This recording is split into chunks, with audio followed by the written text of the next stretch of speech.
Seja bem-vindo às tendências de SEO de 2026. Eu só vou dar um spoiler. Esse ano as coisas estão incríveis, tem muitas novidades, tem muitas transformações e você não pode perder. Eu sou Diego Ivo, sou fundador e CEO da Conversion, a maior agência de SEO no Brasil. Atendemos médias e grandes marcas e eu estou aqui para te falar quais são essas transformações que estão acontecendo nas buscas e principalmente o que você deve fazer agora para passar a ser encontrado, para continuar a ser encontrado. Só dando um spoiler, estamos vivendo a maior transformação em mais de 25 anos de SEO, com a chegada da inteligência artificial e com a expansão das buscas para além do Google. O vídeo de hoje está muito interessante. Eu gravo esses vídeos há muitos anos, falo das tendências há mais de 10 anos, 15 anos talvez, e essa com certeza é a mais disruptiva, a mais interessante de todos. Então se liga que você vai ver bastante novidade. Então já vamos aqui para a tela, pessoal. Eu vou compartilhar uma a uma as tendências para criar expectativa em vocês. E a primeira coisa que eu quero falar, embora o mercado esteja falando muito sobre ChatGPT como um novo canal, e ele é um novo canal, ele é o próximo grande canal de aquisição, tá? É o momento da gente repensar o SEO no sentido de, em vez de olhar só para um canal, para poucos canais, é Google, YouTube e agora ChatGPT ou TikTok, dependendo do caso, a gente tem que fazer a seguinte operação: olhar e pensar em orquestração de buscas. O trabalho de SEO ele sempre esteve muito concentrado em Google, a gente sabe disso daí, mas a realidade é que existem muitos canais de buscas. O último canal que meio que bombou assim foi o TikTok, lá em 2023, há uns 2 anos atrás, as pessoas começaram a falar: o TikTok também é um search engine, porque a geração Z ou utiliza, etc. Sim, é verdade. Assim como o YouTube já é um canal importante há mais de 10 anos de busca, né, um canal de busca, e não se teve tanta atenção. E agora parece que o SEO ele vai se transformar no que ele de fato é e de uma maneira muito mais intensa e muito mais rápida. Então a gente tem aqui os motores de busca tradicionais, então Google, é Google, né, basicamente, pessoal, Bing, DuckDuckGo, etc. Vai ter buscas por voz, o SEO local, buscadores com IA, buscadores nas redes sociais, que é um tema que está crescendo bastante. A gente pode também pensar em SEO para notícias, buscas de notícias. Então, a sua marca vai aparecer lá. Diego, eu tenho que estar presente nisso tudo? Sim e não. O ideal é sim uma marca estar presente em todos os canais e, claro, os que são mais relevantes para o seu consumidor. A grande novidade é que os profissionais de SEO, nas agências de SEO, não receberão grandes aumentos para fazer tudo isso. Então, como é que vai ser possível fazer tudo isso? Com automação para gerar dados e inteligência artificial. Vale dizer que isso aqui é uma visão, isso aqui é a transformação que está acontecendo. Estou antecipando para vocês o movimento, muito embora o mercado de SEO hoje continue bastante concentrado no Google, que continua bastante importante, eu vou demonstrar por quê, olhando para o ChatGPT, mas o que a gente gosta de trazer, acredita que deve ser, é olhar para todo esse ecossistema de buscas. E nisso vai estar o futuro do SEO, provavelmente essa tendência para 2026, 27, 28, 2030. A segunda tendência, e que a gente não poderia deixar de falar, é o GEO. Para quem não está habituado, deixa eu ver aqui a letra T. O que é GEO? Deixa eu colocar mais centralizado aqui. GEO é o Generative Engine Optimization. Você provavelmente já ouviu falar desse termo. E ele basicamente vai falar sobre buscas com inteligência artificial. O significado dele é otimizar para as buscas com inteligência artificial. Você talvez tenha visto no LinkedIn, no começo do semestre, que muitas pessoas falavam: o SEO morreu, agora é GEO.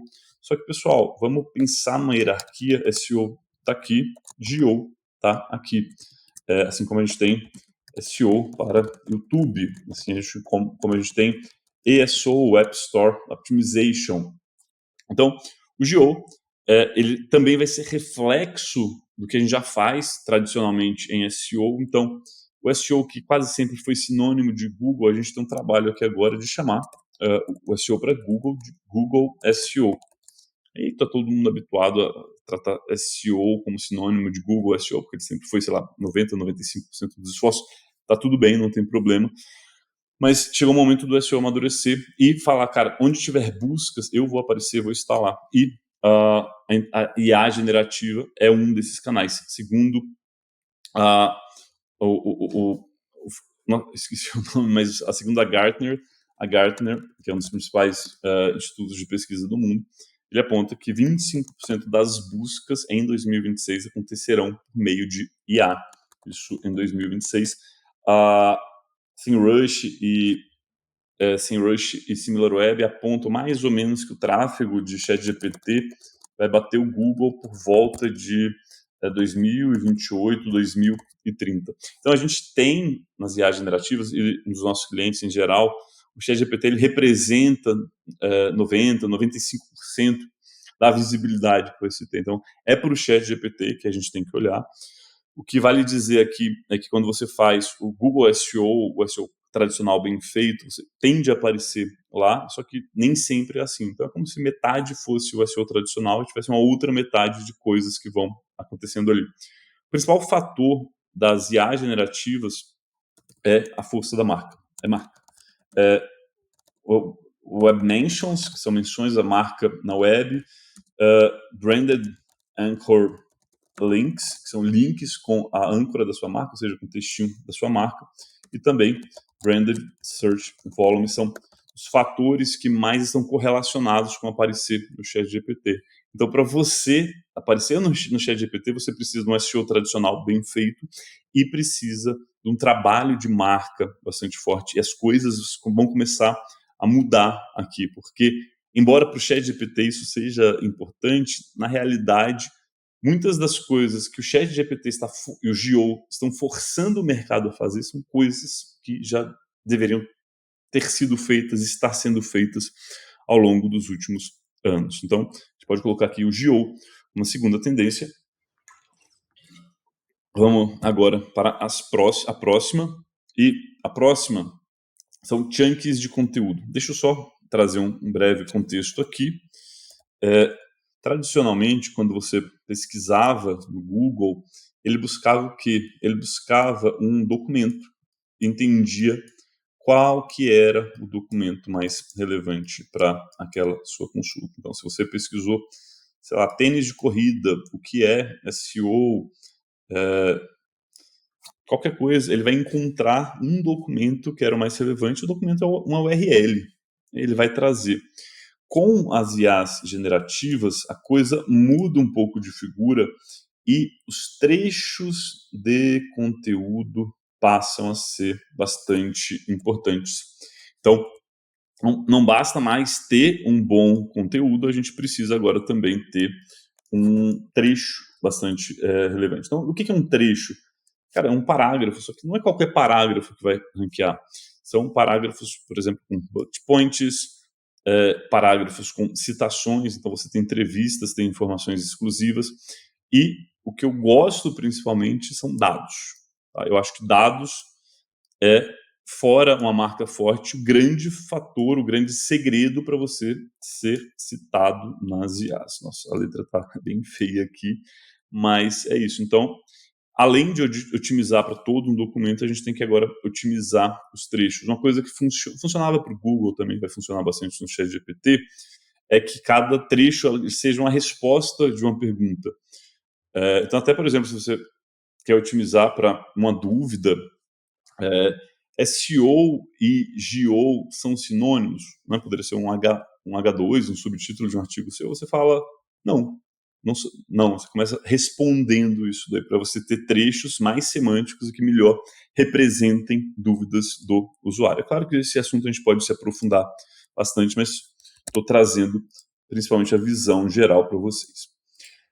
A próxima grande tendência é o social SEO. É muito engraçado porque quando eu lancei em 2012 o Open SEO, que foi um dos maiores cursos de SEO do Brasil, eu falava ali da importância do social SEO, de você otimizar para SEO, só que ele nunca emplacou tanto, né?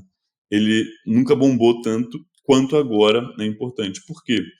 Porque os vídeos do TikTok os Reels, o feed do Instagram, naturalmente em perfis públicos, eles começam a aparecer dentro das buscas. E também o TikTok, ele é um buscador bastante relevante. Quando você pega a Gen Z, ele é muito importante. E o Instagram também está fazendo o movimento disso daí. A gente não poderia esquecer do YouTube, que em muitos segmentos é o canal de busca mais importante. Se pensa no automobilístico, o YouTube é o canal mais influente de todos, disparado. Então a gente tem que olhar para todo esse ecossistema de social, e a gente até poderia fazer a reflexão de que social não é mais social, né?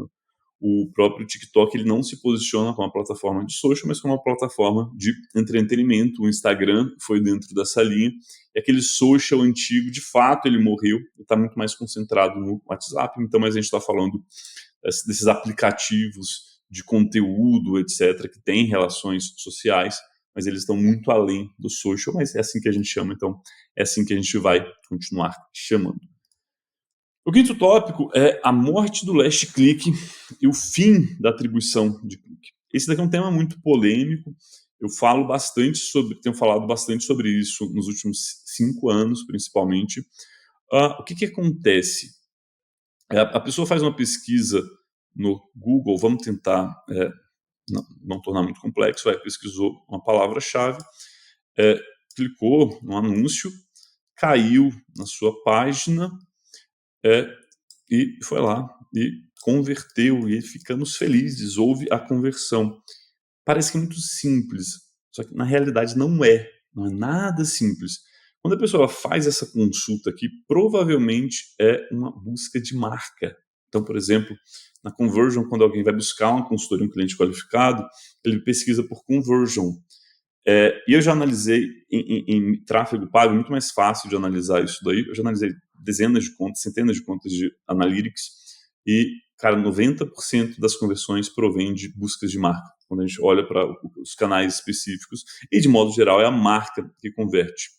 Então, eu já falei lá que para o GO a marca vai ser importante, e é a marca que vai gerar a conversão. Então, o que a gente tem que pensar hoje é qual que é a jornada do nosso cliente para ele converter, né? Eu gosto muito de representar isso daí dentro de um funil. Você vai ter o topo, meio e o fundo do funil. Eu não quero entrar nas discussões em relação ao funil, tem muitas discussões, acho que algumas delas infrutíferas, mas funil é uma representação da jornada de compra do seu consumidor. Você tem que entender quais são os canais, quais são os pontos de contato mais relevantes que ele vai ter para ter conhecimento e tomar a decisão de comprar um produto da sua marca. E o last click ele vai ser sua marca. Isso daí sempre deveria ser assim, há muito tempo deveria ser assim, só que no chat GPT ia haver uma característica do GO, o tráfego que ele envia para o site ele tende a acabar. Não é que ele vai acabar, mas ele tende a zero, ou seja, a cada período ele vai diminuindo mais. Recentemente o ChatGPT lançou um update que ele derrubou o CTR drasticamente. Tá? Então a gente não deveria se preocupar com cliques vindos de ChatGPT, não, pelo menos não como métrica principal, mas principalmente como que a gente é mencionado. E a pessoa vai encontrar sua marca e eventualmente vai pesquisar no Google e vai reforçar esse movimento. Então é muito importante você repensar os modelos de atribuição. Eu estou falando aqui principalmente para média e grande empresa, talvez empresas menores ou de processos de venda mais curto, o last click continue funcionando, mas há, sem dúvida nenhuma, um decréscimo nisso daí. Eu vou apagando aqui para a gente ter a tela mais espaço, mais aproveitamento. A próxima tendência é o self-attribution, que é um desdobramento da anterior. Cara, o que é self-attribution? No formulário de contato ou após a pessoa realizar uma compra, você ter um campo aberto ou fechado que você pergunta: como você ouviu falar sobre a conversion? Então, a pessoa vai lá e preenche um campo aberto e diz: mas como é que eu vou classificar isso? Como é que eu vou gerar um dado? Simples, passa no ChatGPT. Usa alguma IA para isso daí. Aí você vai conseguir padronizar. Na verdade, não no ChatGPT, mas precisaria de algum modelo de linguagem para ficar melhor, ou você pode fazer via regex, etc. Ou você ainda pode, se for mais fácil, deixar múltiplas opções aqui, criar um drop-down com as principais opções e talvez você ter um segundo campo que aparece para você obter algum detalhe disso daí. Isso aqui é muito poderoso, é por meio dessa alta tecnologia que na Conversion a gente entende quais são os canais que são mais importantes, o que está gerando conhecimento. Vale dizer que a autoatribuição tem alguns problemas, ela não consegue separar o pago do orgânico de modo geral, e ela vai ter uma boa métrica de topo de funil. Métricas de meio de funil, eu gosto de olhar, por exemplo, eu pego os clientes que converteram através na segmentação de CRM, eu pego quem é pagante e vejo quais são as páginas que eles têm ponto de contato. Mas, além disso, é muito importante fazer pesquisa, porque por meio de CRM, como o HubSpot, por exemplo, você só vai ter acesso aos dados que você tem, o seu tagueamento lá. Então, essa questão de atribuição vai se tornando mais importante e vai aumentando a importância de dados. Então, dados são cada vez mais escassos e cada vez mais importantes. E aqui eu gosto de falar que você tem os dados, digamos, internos, lá do seu GA, o GSC, suas plataformas de anúncios, etc. Mas também eu gosto de pensar que os dados eles estão ganhando tanta importância que eu gosto de dizer que no futuro todas as empresas são empresas produtoras de dados. Como assim, Diego? O que eu quero dizer é que, por exemplo, a Conversion ela realiza pesquisas de mercado para ela ser referenciada e se tornar autoridade. Repara que com isso a gente consegue ótimos backlinks, consegue links, e a gente também consegue muitas menções dentro das IAs, e a gente se torna autoridade com isso daí. E eu recomendo enfaticamente que, cara, todas as empresas que possam, é claro, invistam nisso daí. Mas, assim, é até difícil dizer uma empresa que não possa. Imagina um consultório odontológico de uma cidade do interior. Faz uma base de usuários, ela pode fazer uma pesquisa e falar, cara, quais são as preocupações de saúde bucal da sua localidade, sabe? Então, eu acho que é muito mais sobre a criatividade do que sobre ter acesso a plataformas mais robustas, mais caras, que sim, por exemplo, na Converge a gente tem acesso a elas, mas com a criatividade você consegue ir muito mais longe. Eu acho que o grande valor está na criatividade, tá? Porque uma abordagem criativa, um dado interessante, às vezes vale muito mais do que plataformas custosas, caras, etc. Então, deem muita atenção a isso e dados vão ser importantes. E a gente gosta de uma abordagem que a gente gera dados e a gente depois leva isso para a imprensa por meio de assessoria de imprensa. Então, PR é basicamente, deixa eu apagar aqui, PR, Public Relations, que ele é uma disciplina que vai gerir a reputação da sua marca. Esse troço é tão importante que o Steve Jobs ele tem uma descrição sobre o que é marca, que é muito interessante, que ele fala, primeiro ele define que marca é reputação, e ele coloca que a marca funciona como uma conta bancária, o branding funciona como uma conta bancária. Cada vez que o consumidor tem uma experiência positiva, ele deposita um dinheiro lá dentro. E cada vez que ele tem uma experiência negativa, ele saca algum dinheiro. E o dinheiro que permanece nessa conta é o valor de marca, é o brand equity. E Public Relations, ou uma das disciplinas de PR é assessoria de imprensa, é uma das coisas que mais contribui para isso daí. Tem até um livro muito interessante do Al Ries chamado The Rise of PR and the Fall of Advertising. Ele não é totalmente, ele não acerta tanto o futuro dentro desse livro, mas ele mostra como grandes marcas elas são criadas por meio de PR. Cara, muitas tecnologias mudam de quando ele escreveu, acho que esse livro é dos anos 90, porém eu acho que o pensamento por trás dele é bastante importante. E lembra que o PR, a assessoria de imprensa, vai ser a forma que vai fazer com que você seja mencionado na web, que você receba links, então tudo tem que estar conectado ali. E eu diria que desde 2025, a partir de 2026, SEO e PR, cara, cada vez mais eles vão ser quase que a mesma coisa, sabe? Porque o trabalho de SEO está se tornando cada vez mais cuidar da reputação das marcas. Por quê? Porque uma marca que tem reputação é uma marca que aparece, e também aparecer nas buscas indica que você tem reputação. Então, eu vejo um grande casamento da SEO e PR na próxima década, né?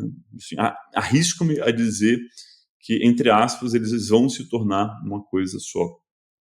Eu acho, cara, para mim a disciplina mais importante, mais nova dentro do SEO, que todo mundo deveria ter muita atenção, conhecer, entender o que esse pessoal faz e até conectar o que é feito no PR mais tradicional, de grandes agências, né, grandes marcas, com o que acontece aqui no digital e nas buscas, que é o nosso campo aqui de ação. Aqui eu também já falei sobre isso, que é fundamental ser uma empresa produtora de dados. Eu juntei esses dois pontos aqui, mas eu reforço, no futuro todas as empresas serão empresas produtoras de dados. Então, se tem hoje um Datafolha, a Conversion ela faz as vias descer a fonte de dados no seu segmento de marketing digital, e-commerce, hábitos de consumo, e acredito que todas as empresas deveriam fazer isso nos seus respectivos nichos. Product-led SEO, eu tenho mais um tópico aqui, eu não vou abrir para não quebrar a surpresa, mas o que acontece? Deixa eu abrir aqui o análise em X. Eu vejo como uma próxima grande tendência o Product-led SEO. Deixa eu voltar aqui. Né? Product-led SEO é um conceito do Eli Schwartz, eu acho que é assim que escreve. Ele, inclusive, palestrou na SEO Summit 2024, em que ele fala o seguinte: cara, eu não gosto de olhar para a palavra-chave, não gosto de olhar para volume, eu penso em SEO como um produto, e aí eu vou aplicar, eu vou criar bons produtos e vou fazer com que eles sejam indexados pelos buscadores e, portanto, ele vai aparecer. Um bom conteúdo poderia ser um produto, mas principalmente ferramentas e sites com usabilidade mais ou menos avançada são bons produtos. Então, esse conceito se aplica muito, por exemplo, muito claramente, muito obviamente para um e-commerce, que tem o estoque de produtos, vai trabalhar com SEO programático. SEO programático é você lidar com banco de dados, trabalhar com SEO mais dinâmico, e você vai trabalhar para melhorar aquele produto. A gente tem trazido esse conceito aqui para a nossa realidade, olhando muito para ferramentas como essa daqui. Então, a gente sabe que existe uma perda de tráfego, foi o que se falou todo esse ano de 2025, no AI Overview. Então, existe uma queda de CTR muito significativa, que eu antecipei nas tendências do ano passado, diga-se de passagem. E essa queda, ela está acentuada e vai se acentuar mais em todo o conteúdo que a IA possa produzir. Então, a gente tem que sair daquela coisa de só produzir conteúdos que a IA possa produzir. Eu conversei com uma pessoa de mercado recentemente, ela falou: não, esse conteúdo morreu, não adianta mais produzir guia. Eu falei: calma, não é assim, cara, tem que produzir guia, sim. Você vai ser autoridade, você vai ser reputação nisso daí. Você tem que pensar em SEO como uma ferramenta de construção de marca. E quem é autoridade tem um guia sobre o tema, e é o melhor e é o mais importante. Então você deve ter isso daí. O grande ponto é que vai perder um tráfego dos curiosos, tá? Vai perder, porque esse cara vai tirar a dúvida no ChatGPT. Só que, por outro lado, a gente ganha muita coisa com o que a IA pode fazer. Essa ferramenta aqui, eu fiz ela totalmente com Vibe Coding, que você vai inserir uma URL, já vou colocar aqui, eu já estou logado, essa aqui está com problema. Quem sabe faz ao vivo, como já diria o Fausto Silva. Deixa eu voltar aqui mais para baixo. Ficam salvos aqui. Tá pronto, aqui funcionou.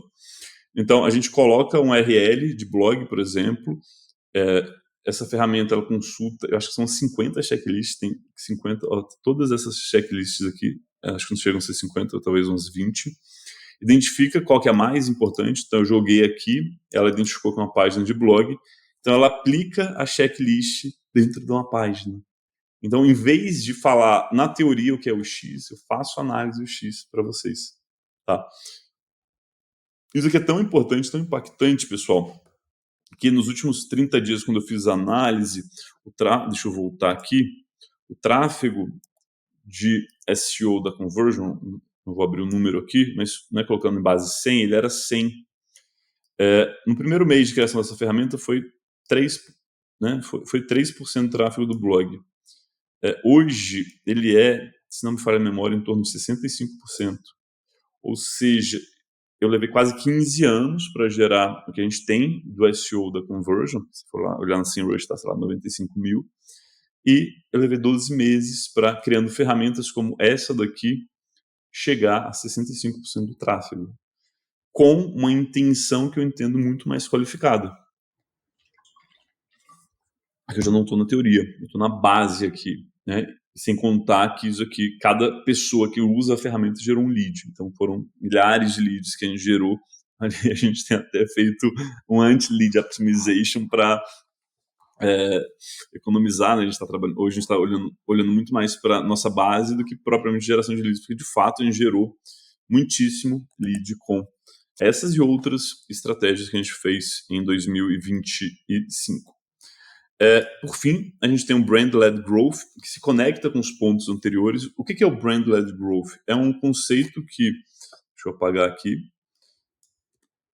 se você me acompanha há mais tempo, você provavelmente já ouviu eu falar de Brand Growth.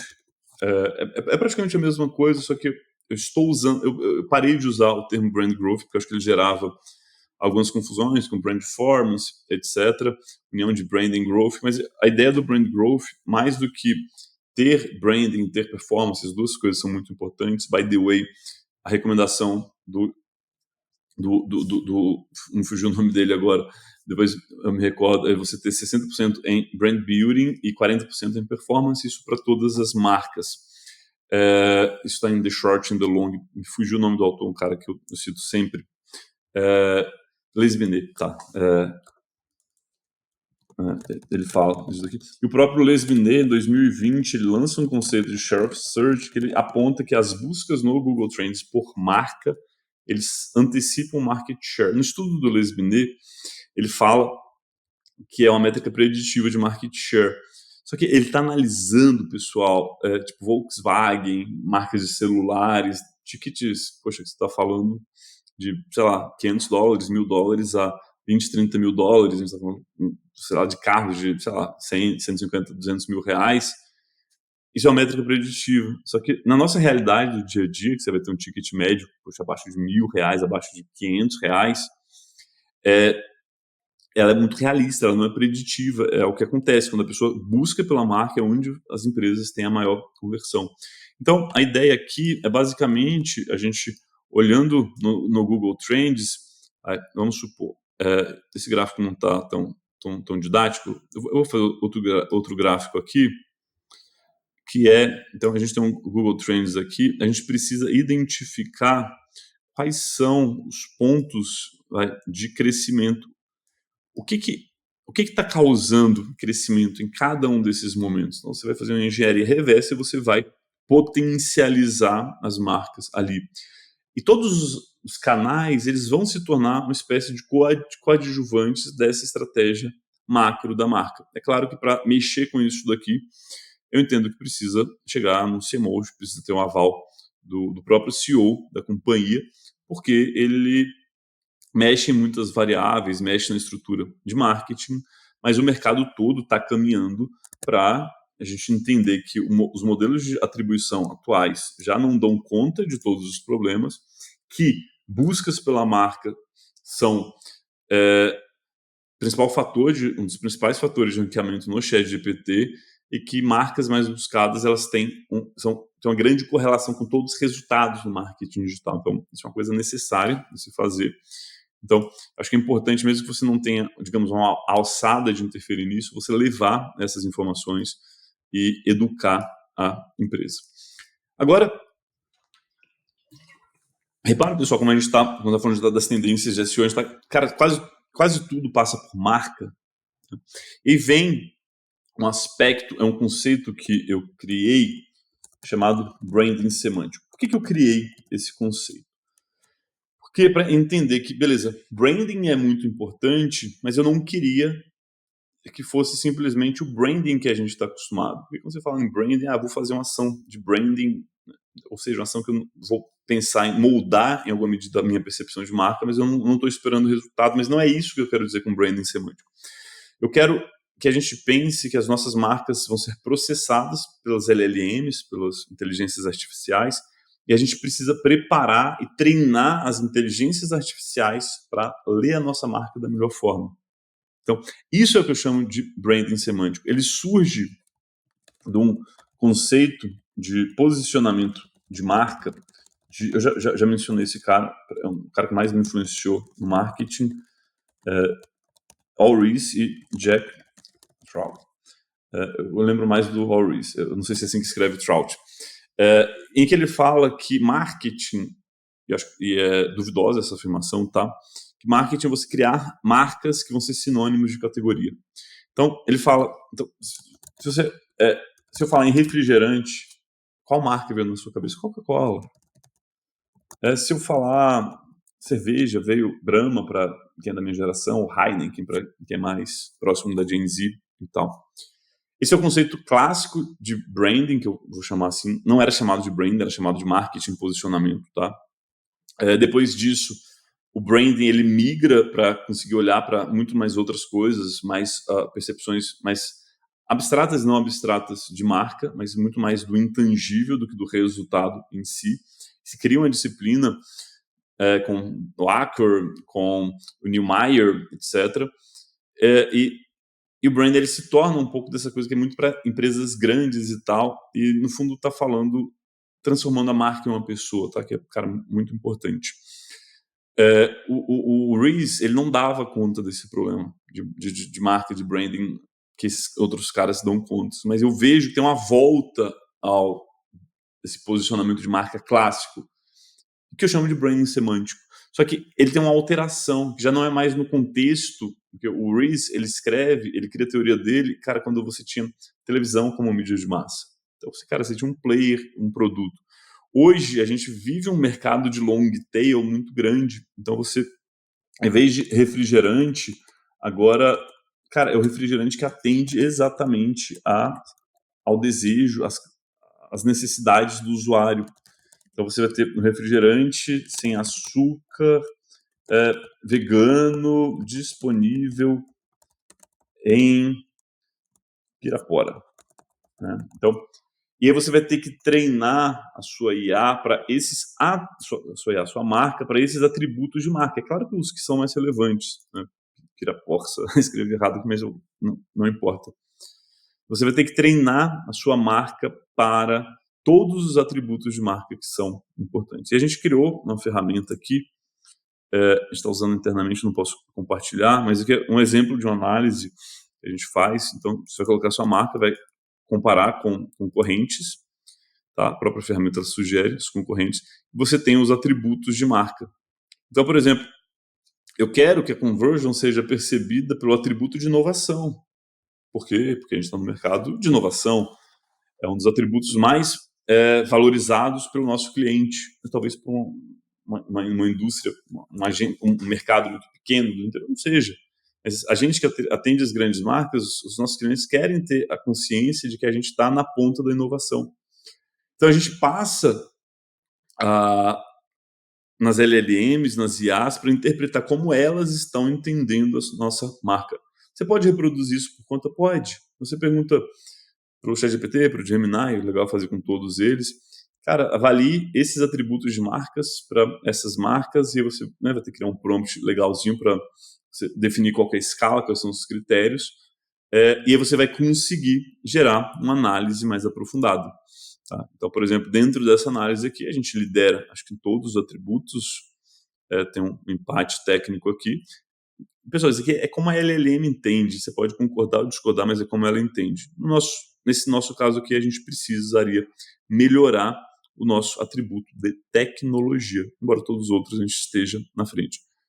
Depois, eu rodei isso daqui com outros atributos, com outros concorrentes, e até a ferramenta, né, ela sugeriu outros concorrentes. Então, é muito interessante. Digo, eu não tenho acesso à ferramenta, você tem acesso aos modelos de linguagem, né? ChatGPT, Gemini, não tem nenhuma bala de prata dentro disso. A gente está extraindo o que vai de lá e a gente tenta reproduzir o que um usuário não habituado com a sua marca pensaria, entendeu? E aí, né, você vai comparar cada um dos atributos, consegue fazer um comparativo aqui, como é que a tua marca está em cada um deles, e aí você vai entendendo, cara, o que você precisa melhorar. E uma coisa interessante do branding semântico é que como é que você vai treinar elas? Você vai criar conteúdo mais do que conteúdo para blog. Conteúdo para blog continua muito importante, mas você vai criar conteúdo institucional. Conteúdo sobre a sua empresa, sobre os seus produtos, sobre os seus serviços. Cara, eu acho que esse momento deve ser muito especial, muito legal, tá? Porque a gente vai agora para a marca, vai para o produto, porque já não adianta mais receber tráfego, tá? Continua importante, continua. Mas não é só receber tráfego, a gente precisa fazer com que a nossa marca seja escolhida por meio das buscas. E aí tem um conceito antigo de SEO, que é o Topical Authority, que é um tópico que a sua marca vai ser a autoridade, e para isso você vai criar topic clusters, então isso daí continua muito importante. Por exemplo, na Conversion, a gente geralmente está na primeira posição para a palavra SEO, o Google está na nossa frente, né? Mas assim, geralmente a gente é, fora o Google, a marca número 1, e aí acho que a gente está na primeira posição, pelo menos o relatório que eu recebi hoje aponta isso daí.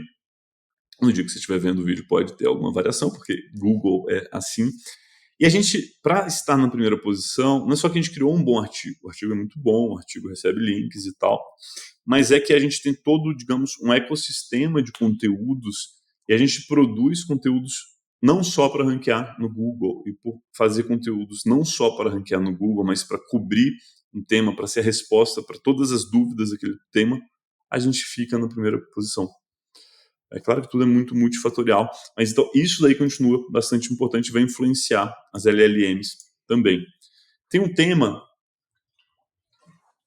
que no primeiro semestre, com a chegada do GO, muitas pessoas falaram, o SEO técnico morreu, tá? Porque agora é semântico, agora é isso, agora é calcular. Eu não quero entrar num grande detalhamento aqui, mas o que a gente tem é o quê? Que quando o ChatGPT ele tem uma memória sua. Então, se eu perguntar para o ChatGPT, quem sou eu? Ele vai falar, você é Diego Ivo, blá blá blá, blá blá blá, blá blá blá. Isso é óbvio, vai acontecer com todo mundo. Mas ele passa a ter memórias suas. Recentemente, eu exportei as memórias que ele tem de mim, deu 650 megabytes do histórico de conversas. Então tem muita informação. E sempre que você manda uma pergunta para ele, ele consulta a sua base de dados, as suas memórias, entende, se você precisar por tênis, ele vai entender o seu contexto. O Diego, ele está querendo um tênis porque ele estava falando de uma viagem que ele ia fazer, ou ele gosta de correr, ou isso, aquilo. Não é nenhum caso. E aí o que ele vai fazer? Ele vai fazer o processo de query fan out, que você vai pedir para ele, me indique tênis. Ele, vamos supor que você falou para ele que seu sonho é para o Ironman. Ele vai fazer pesquisas a tênis de corrida para Ironman, não é nem de corrida, né? Tênis de tudo. Eu não sei se o pessoal usa tênis para natação, não sei como é que é isso daí.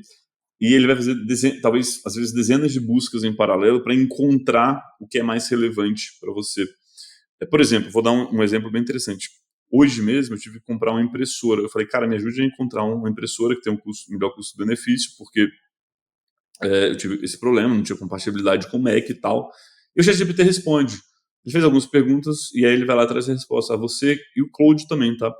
Você que está em SEO, você precisa ter uma impressora de muita confiança e essa daqui é a que vai ter melhor custo-benefício. Ela vai te atender de todas as formas.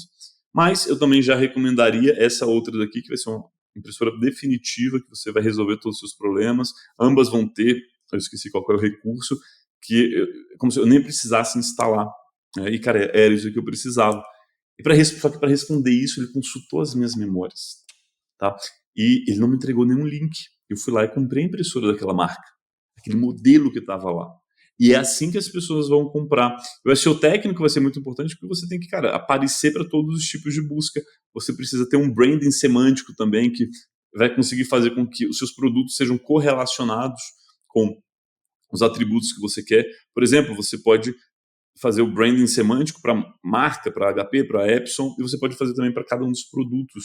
Tá? Então, a gente está vivendo uma revolução que é muito, muito, muito interessante. e ela passa aqui por a gente ter um bom SEO técnico. Então, a gente não está vendo que nada está sendo excluído, mas a gente está expandindo a atuação, tanto em termos de canais, quanto para lá. O SEO programático ele é um desdobramento do SEO técnico. O SEO programático você vai atuar com bases de dados, e eu acho que as IAs elas possibilitam que a gente crie bases de dados bem relevantes para a gente trabalhar com SEO dinâmico. Então, o que é um SEO programático? Ele é quando a tecnologia constrói a página para o usuário. Então, um e-commerce é um SEO programático, uma página que lista empresas é um SEO programático. Plataformas que têm dados bem estruturados e têm páginas por isso é um SEO programático, e ele anda totalmente de mãos dadas com o SEO técnico, tá? E também anda de mãos dadas ali com Product-Led SEO. Eles passam por conceitos bastante próximos, embora sejam coisas diferentes. E por fim, não poderia faltar, pessoal, acho que isso aqui é o mais importante de tudo. Porque, como eu coloquei no começo, a gente em SEO vai ter que fazer tudo isso daqui. Só que não tem, só que os orçamentos das empresas não vão aumentar. A gente vai ter que usar inteligência artificial para fazer tudo isso daqui. Eu dediquei uma boa parte do meu último ano criando e aprendendo a fazer agentes. Eu falo para o meu time, os agentes são a nova planilha.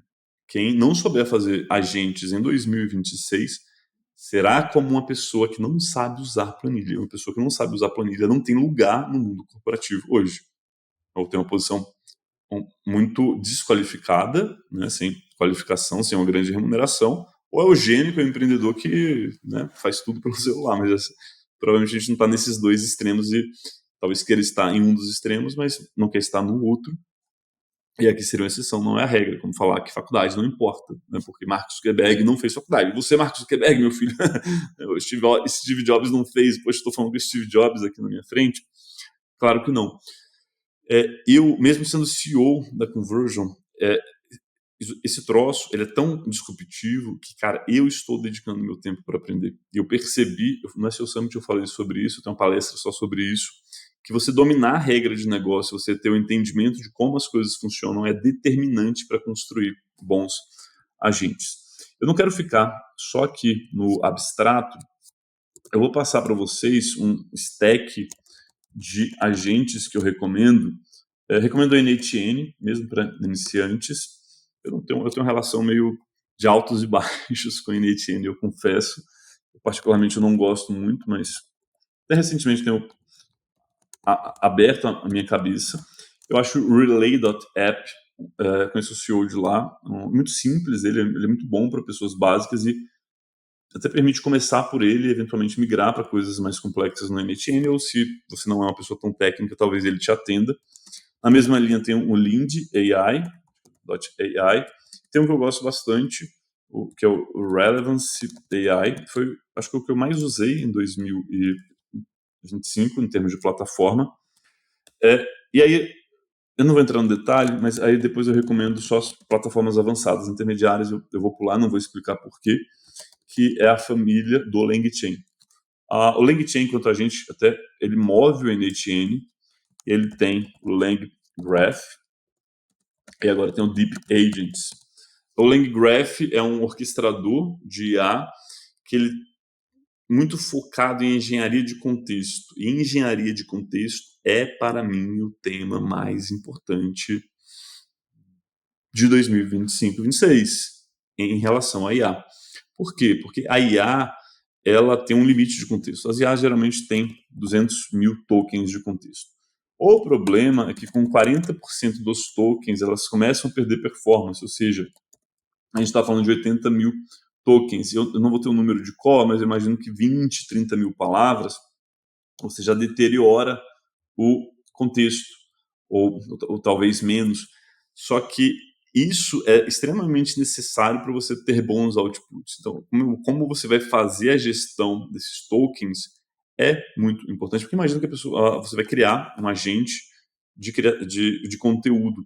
Cara, ele precisa ter todo o contexto sobre o tema, ele precisa ter todo o contexto sobre a sua empresa, ele precisa ter, cara, muitos contextos que não cabem em 80 mil tokens. Não cabe. E aí você tem que fazer uma engenharia de contexto para trazer a informação necessária e fazer ele ver o que de fato precisa ver. Acho que até hoje as pessoas olharam para a IA como uma coisa mágica, como alguém que você conversa, mas chegou a hora da gente olhar, se colocar no lugar da IA. É muito doido falar isso. Você entender como que ela pensa. Ela só vai pensar com informações que ela tem à disposição. E até por isso, não vá na linha de automação completa, por exemplo, de conteúdo com IA ou de qualquer coisa, a não ser que seja um resultado determinístico. Você pode fazer automação quando você estiver lidando com dados, mas não quando você precisa de coisas não determinísticas, como texto e conteúdo, que é a IA generativa, tal como a gente conhece.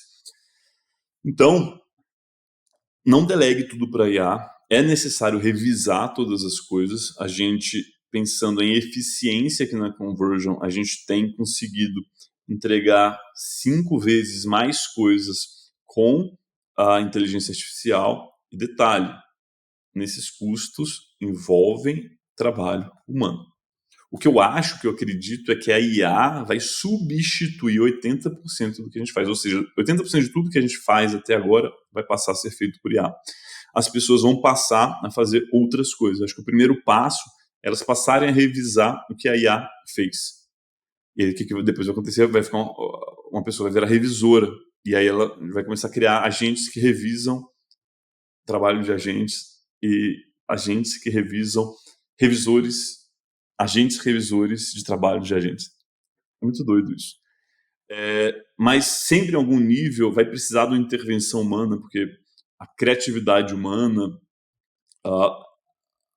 os contextos ilimitados que elas têm determinam muito o sucesso das coisas. Tá? Então, a participação humana é muito importante. Então, sempre que você fala, cara, ouvir a promessa, num piloto automático, sem você trabalhar, cara, esquece isso daí, tá? Porque não vai funcionar, ou vai funcionar no curto prazo, depois não vai funcionar mais, porque meio que todo mundo vai ter acesso à tecnologia.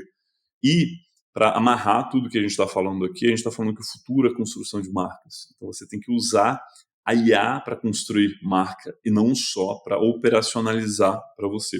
Ela vai operacionalizar muitas coisas, mas as pessoas continuarão sendo necessárias. Por quê? Porque branding, em última análise, é sobre você se diferenciar do mercado, você ser único. E você não se torna único com inteligência artificial só. Porque a IA é simplesmente projeção de status quo. Tá? Então, a IA ela vai ser um grande braço direito, ela vai operacionalizar quase todas as coisas. Eu tenho uma previsão que já em 2026, o primeiro trabalho de estágio de muitas pessoas vai ser gerenciar IA. Então, olha que doideira, a pessoa vai entrar no mercado de trabalho já sendo gestora. Isso aconteceu com qual geração? Nunca. Nunca. A gente vai ter isso daí, vai ter todas as transformações.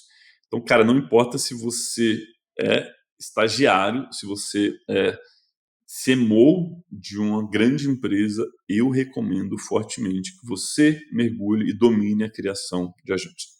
Ele vai ser tão importante para o seu trabalho quanto a criação de planilhas, a gestão de planilhas. Então, pessoal, é isso.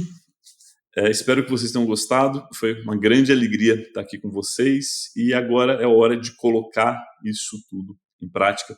Desejo muito sucesso, desejo muita resiliência, porque a gente está vivendo um momento de ajuste do mercado, mas que quem for protagonista nesse momento, quem inovar mais, quem for mais criativo, quem resolver mais problemas, vai se destacar, com toda certeza.